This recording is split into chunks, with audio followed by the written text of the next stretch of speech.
You're listening to Empowered to Lead, the Therapist Practice. I'm Lisa Catello, therapist, business coach, and your go-to for all things leadership and sustainable practice growth.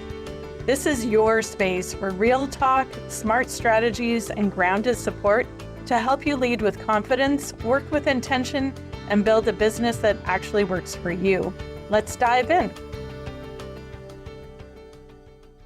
Welcome back to the Empowered to Lead podcast. I'm so glad that you're here. And today we're going to be talking about a resource for group practice owners that really helps you get the information about your business, but also ways that you can support your team, your associates, and understanding where they're at with clients and business perspective as well.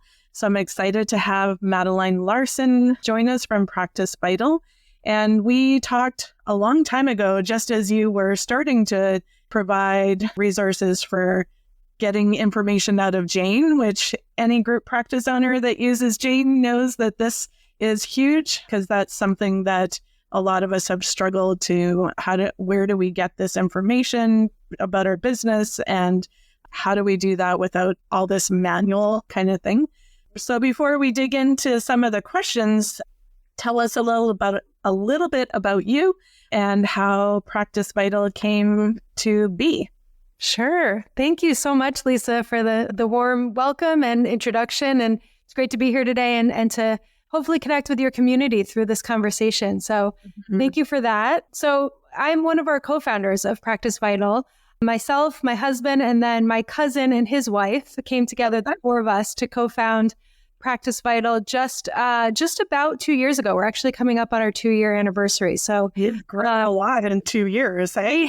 We have. Yeah, we're really proud of sort of the community we've built. And really, for those less familiar with Practice Vital, what we are is, as you've mentioned, a means for which you can extract the data that sits within your EHR, whether that's Jane or some of the other top EHRs out there. We help you bring that data into your world, into your fingertips, right there into a very clean, visually simplified dashboarding system. And that really helps you not just get those numbers, but interpret those numbers and put them into meaningful insights that you can use to provoke change and progress and growth within your practice. So our software really is meant to be that connection point into the EHR to bring that data to life for you and help you feel more empowered as a group practice leader in making smart decisions for your practice. You asked me to touch on my background. I actually come from the marketing and strategy world within the marketing space by trade. So I'm not a practicing clinician, but our partner, one of our co-founding partners, Tori, she owns a group practice in the Chicagoland area and helped bring together sort of the perspective from this community. And a lot of what I love doing in my role is not only designing and shaping the product from a design standpoint, but also meeting with and having conversations with group practice owners on a daily basis to better understand what you all are going through, what your pain points are, what's your struggle of the day, of the week, of the year that we can help solve with the power of data and helping to make more informed decisions through our software. So that's in a nutshell what I do and where we've come in the last few years. We're going to get into some of the other questions, but what made you start Practice Vital? Like, get the four of you together and say, this is a need. How did you even know it was a need if you're not a clinician? Yeah, great question. So Tori, who I mentioned, Tori Crone, owns a practice in the Chicago area. She, our other partner, was experiencing this pain point. She is on a different EHR and really was having trouble using their reporting system to make smart decisions. She was spending hours of her day, week, month manually computing those productivity metrics and retention metrics and cancellation figures. And, she was a self-described non-numbers person too, and really was, not comfortable in that area.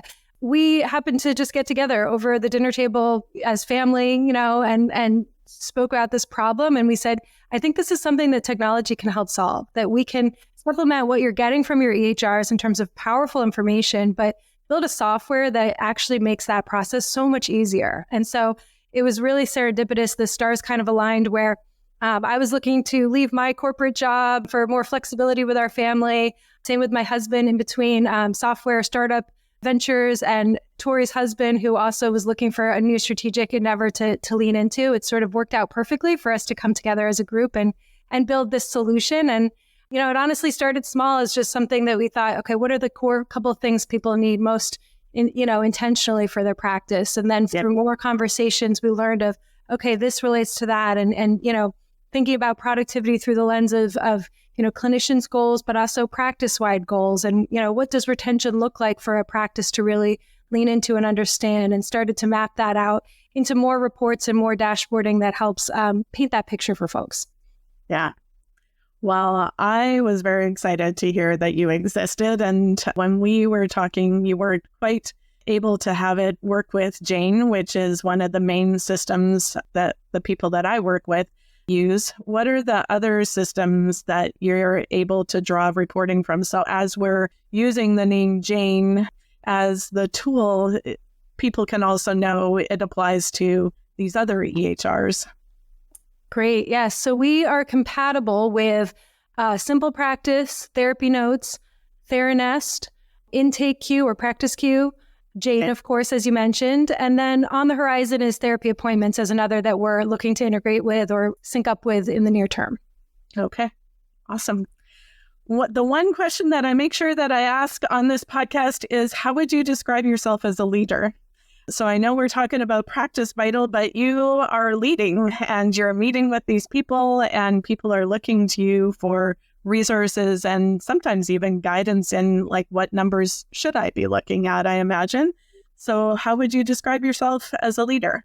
Well, a pretty simple mantra comes to mind as something that I, have used throughout my career, even before working with group practices. And that is, let's make sense of the mess together. Mm-hmm. And that's something that I think I bring in my leadership style, as well as in the solutions and problems we lean into with group practices, is really, this can be a messy world we're in.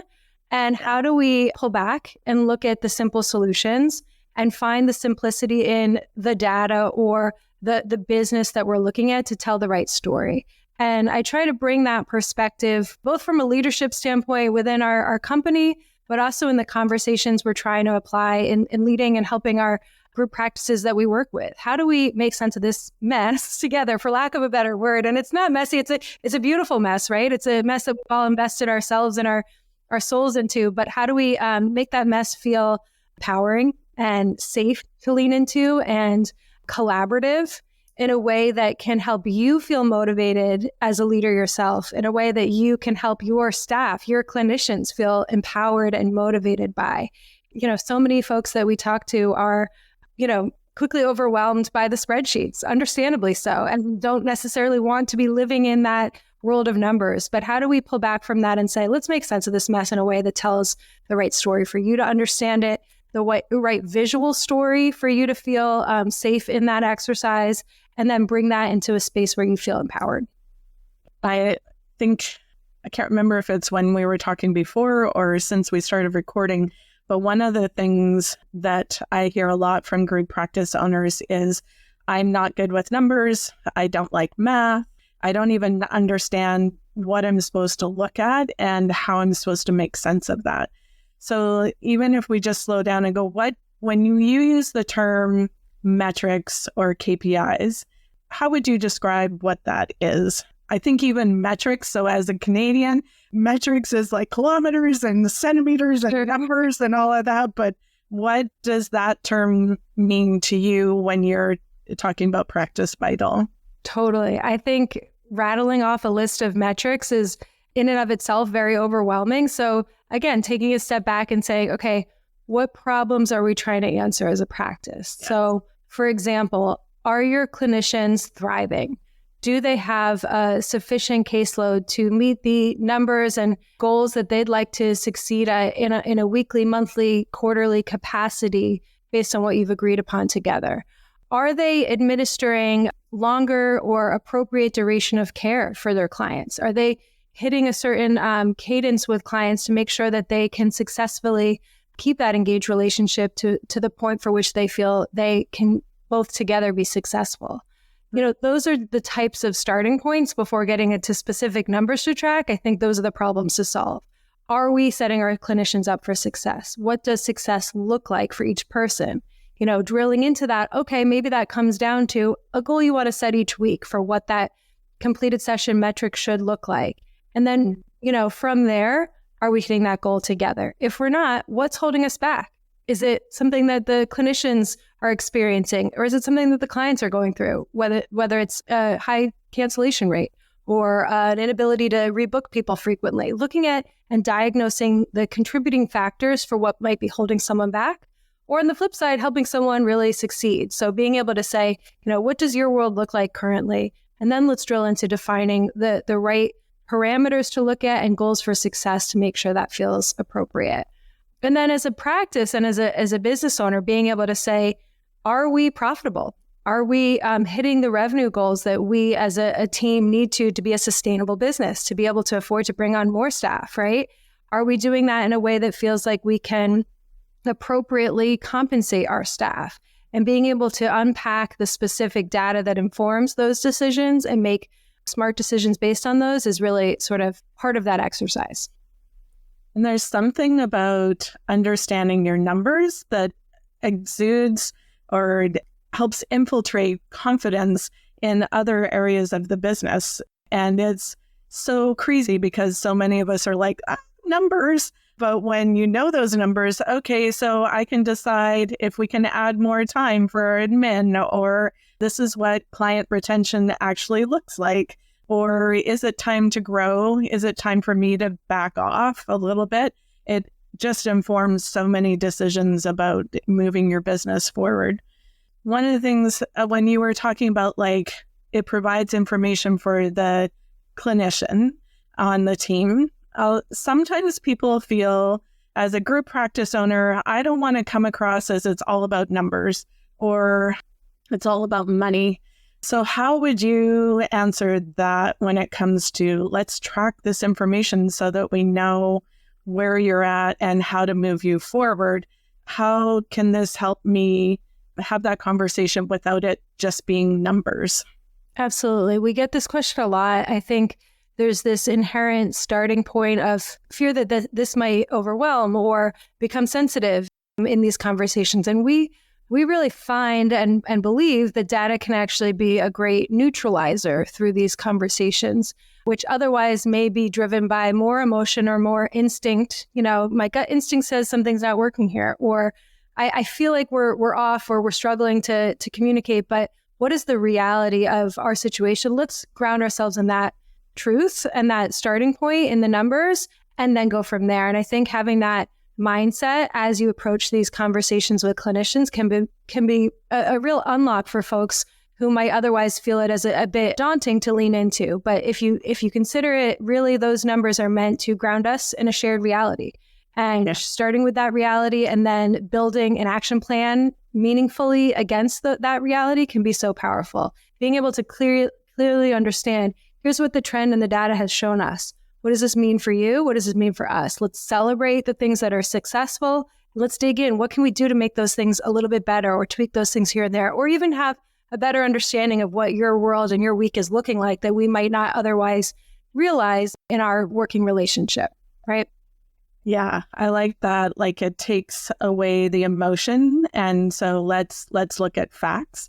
And so I used to have something I created in Canva, and each of our quarterly meetings, so we'd come with something pretty like you have built, and just seeing some of the numbers, putting some praise in there, but also this is what the last quarter has looked like for you. Let's have a discussion. What's going on? Where can we celebrate? Where's some of the struggles? Are you getting the right kind of clients for this, for client retention kinds of things? It just adds curiosity as opposed to we're all coming in against each other, or now I have to have this difficult conversation and I don't know how to do it. We can come down to numbers and facts in there. So, and looking at your website, it looks pretty too.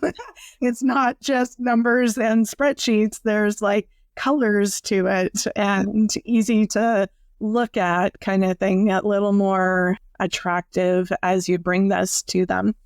How does Practice Vital give you information about the business as a whole? So we talked about the independent. or individuals, what does it give as I look at my business? Yeah, absolutely. So you can learn a lot just from tracking revenue you're bringing in from the session work you're doing over time.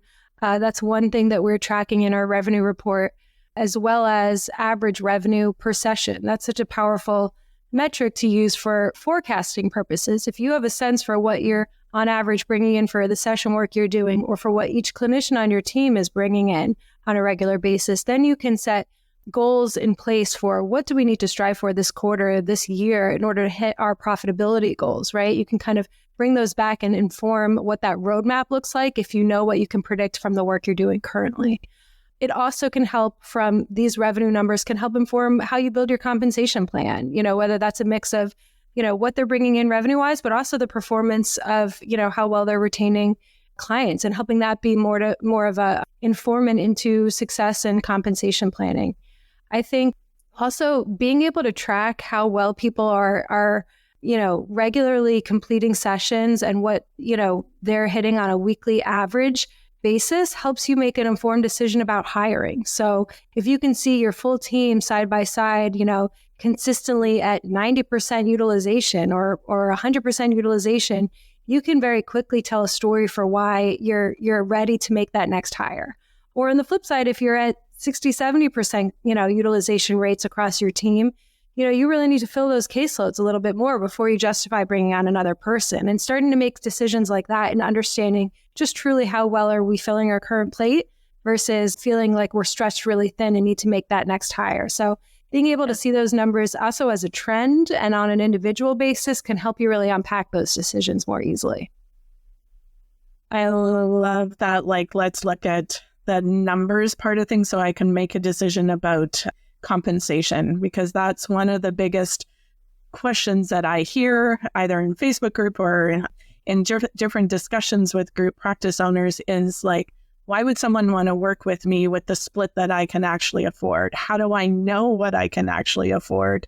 When is it time to increase the compensation that I'm providing, and what does that number look like? And so often it's guesswork, or this other group practice is doing this, and so I need to step up. And so having that actual information, this is what our business is bringing in at a snapshot. And hey, clinician, you're doing awesome. So we can afford to give a bigger split or 60 to 70% utilization.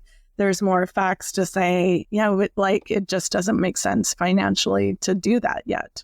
Yeah, we worked with a practice recently who was, explaining that they were working on a bonus package and bonus allocations to their team, and using the data from Practice Vital, they were actually able to unearth some huge surprises that they didn't expect. Someone on their team that was sort of this unsung hero that they had no idea was really thriving in certain retention metrics and productivity that they otherwise may have kind of flown under the radar. They were able to reward this person and celebrate that person more proactively because they had that number ready, and it kind of informed a lot of their bonus planning as well. So both on the compensation as also the chances to celebrate and reward your staff with more opportunities as well. Yeah. Would you say, because I know you're based in the States, and primarily from what I hear anyway, that's an employee kind of relationship. And in Canada, I would say more the trend is to be contractor. How, does this still work if you're giving this information to contractors? Absolutely. We have a healthy mix of both formats within both the States and in Canada as well, but definitely agree with your generalization there. But a lot of the feedback we get from practices that do have more contractors is that they love exposing their contractors to these numbers and helping them feel more in control of what they are working on and aware of how much they're working on a weekly, monthly basis as well. So that in and of itself is really empowering, as well as people sort of in the decision-making process. Are we going to keep a contractor model or transfer into full-time and hire certain people, or, part-time to full-time? What can that, profitability fluctuation point look like for our practice? Being able to see those numbers and tell a story around what's working and what's not within those different models can really be powerful when you have the right data as well. So we definitely see a mix of both for sure. Okay. one more question about a couple more questions, but Sure. when I am working with people who are just starting to look at metrics, sometimes like I have a spreadsheet that I'll share and it's got like all of this, right? All these items that you can look at and really like slow down and what information do you actually want or need to know right now? And maybe that'll grow as you kind of get comfortable with that. Is that possible in Practice Vital to like, I just want to look at this snapshot so that I get comfortable, or this is all I really need right now? Are there levels of information? Yeah, that's a great question. I think holistically, we're big believers in, more data doesn't necessarily mean better. It's being choiceful and thoughtful about what you're tracking and how, and keeping that world relatively contained to be helpful and not overwhelming. So that's just inherent to how we've built the product and designed it. We do have certain degrees of features you can kind of, view or not view. In the basic sense, you're getting a holistic practice dashboard where we're seeing as a practice how you're doing across a number of metrics, and then how each one of your clinicians is tracking on those metrics as well.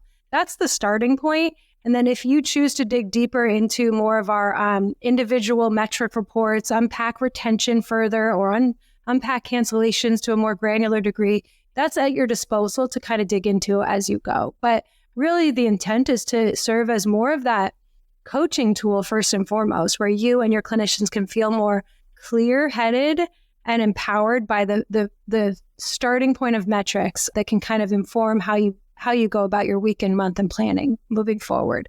And a lot of that is just grounding yourself in, what is my average weekly session count currently? Is that in line with what I thought I was at, or where I'm falling behind? And what is my cancellation rate or no-show rate? What does that actually look like for me in recent time or historically? And is that something that I should react to? If it's healthy and low, that's great. If it's flaring up, what's contributing to that? So those are great starting points, as well as things like rebook rate, just being able to see of the active clients you have, how many active clients do you have, who's rebooking actively. Those are a great starting point for you and your clinicians to start that dialogue.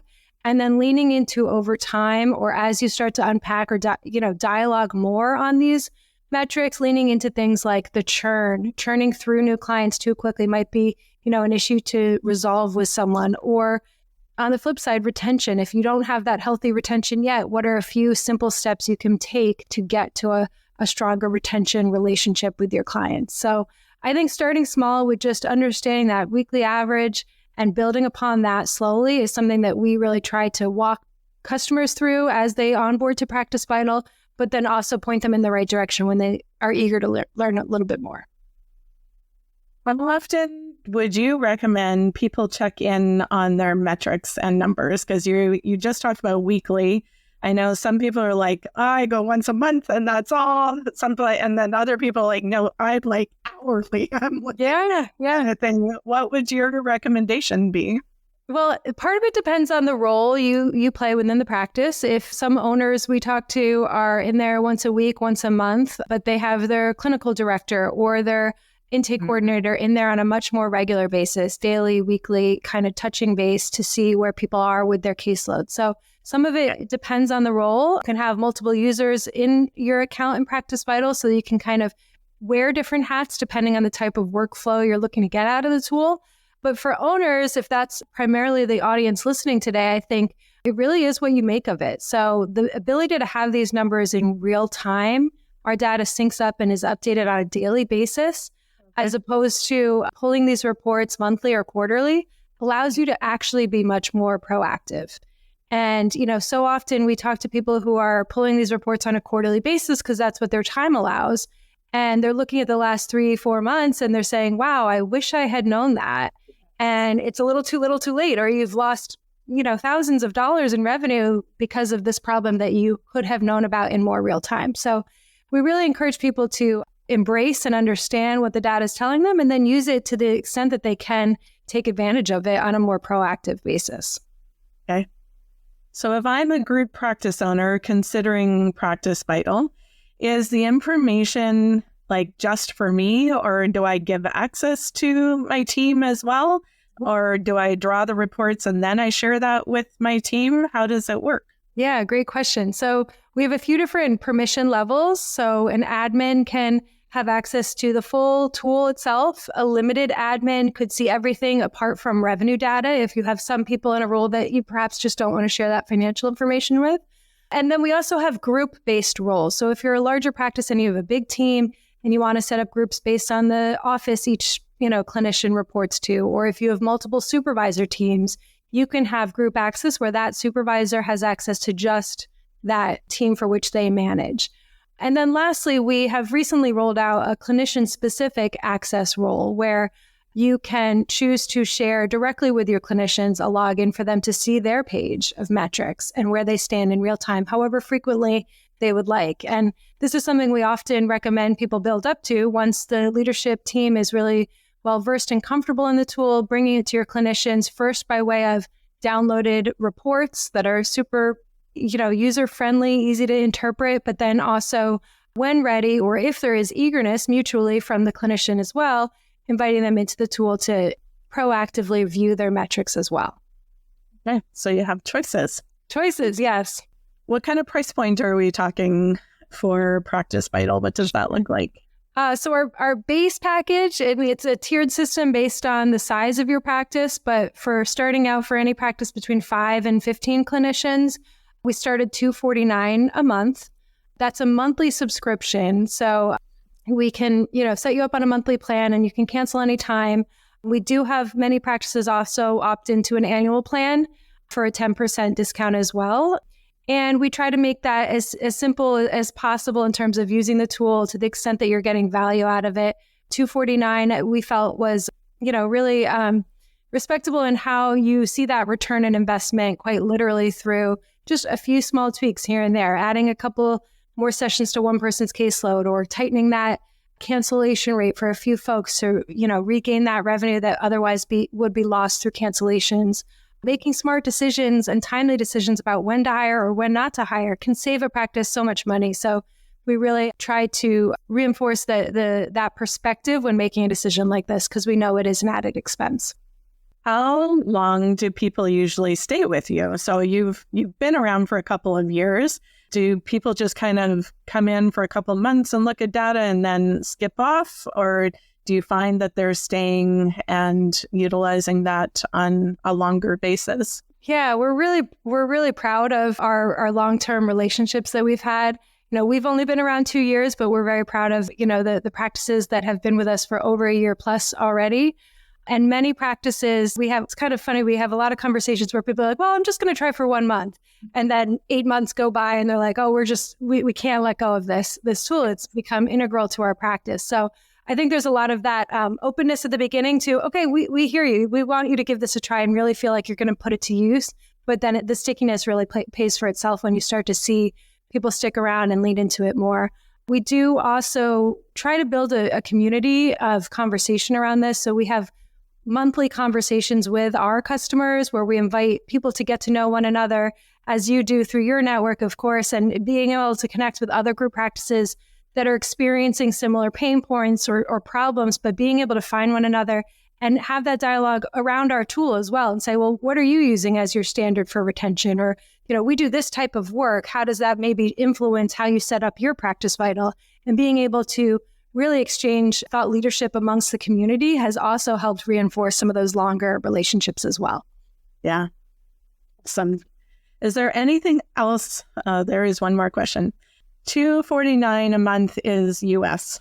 Oh, right? Yes. I'm sorry. It is US. Yes. Thank you. Mm-hmm. Okay. Just clarifying that. Is there anything else you think we need to know as group practice owners as we're considering Practice Vital? Yeah, I think so often we hear people saying, I am going to build this myself. I'm going to work in these spreadsheets. And I would just ask you to consider whether your time is better spent, as a group practice owner on the many other things that you have on your plate. And that if you had a tool like ours to help alleviate some of that pressure, some of that stress when there's so much pressure and stress as an owner and as a leader, considering a product like ours to help to be a tool in your arsenal to do your job better, but also free up some of your time as well is something that I hope they will consider. I think that's one thing, I hear so often is I really need help in this area, but I either can't afford it or how do I explain another cost? But when you look at okay, so how much time are you spending going into the different areas or different data, trying to figure that out and put that in there? If you charged out to a client for $150 an hour, all you got to do is 2 sessions and you're paying for this and your time. Yeah. And then, like you're saying, making some of those decisions, now I can enable my clinicians to do a better job because they have more information, or I can make more decisions about recuperating some of that cost that this tool is providing. Yeah. It's been really good to get to know more about where you're at. I know we've talked before, but this is just even more information. And I think it sounds like a great tool, especially when you're saying 5 to 15 clinicians. That's the time when I think we start to figure out, I need more data. I need more help in running the business. All the excitement of getting started is done. Now I need to be in reality and continuity, sustainability, and a tool like this can really help at that stage. So yeah, thank you so much for taking time out. How do people find you? So we'll put information in the show notes, a link, but how do people find out more about Practice Vital? Yes, very simply, you can just visit our website, www.practicevital.com, read a little bit more about us and submit a form on our site, and we'll set up our first conversation and get you going. We pride ourselves on a really quick and easy onboarding process, can have folks up and running within a day or two usually. So yes, we hope to hear from people within the community. And thank you so much, Lisa, for having me. It's been a pleasure talking to you and to getting to know you through our relationship and through the work that you're doing as well. So thank you. Thank you. Thank you for joining us today on Empowered to Lead, and just really wanting to provide resources and tools, information, hearing other people's stories to help you lead your group practice well. And yeah, the information for Practice Vital will be in the show notes, and I hope that you will come back and visit us next week. See ya. Thanks. Thanks for hanging out with me on Empowered to Lead, the therapist practice. I hope you're walking away with something that you can put into action, because leadership isn't about doing more, it's about leading with purpose.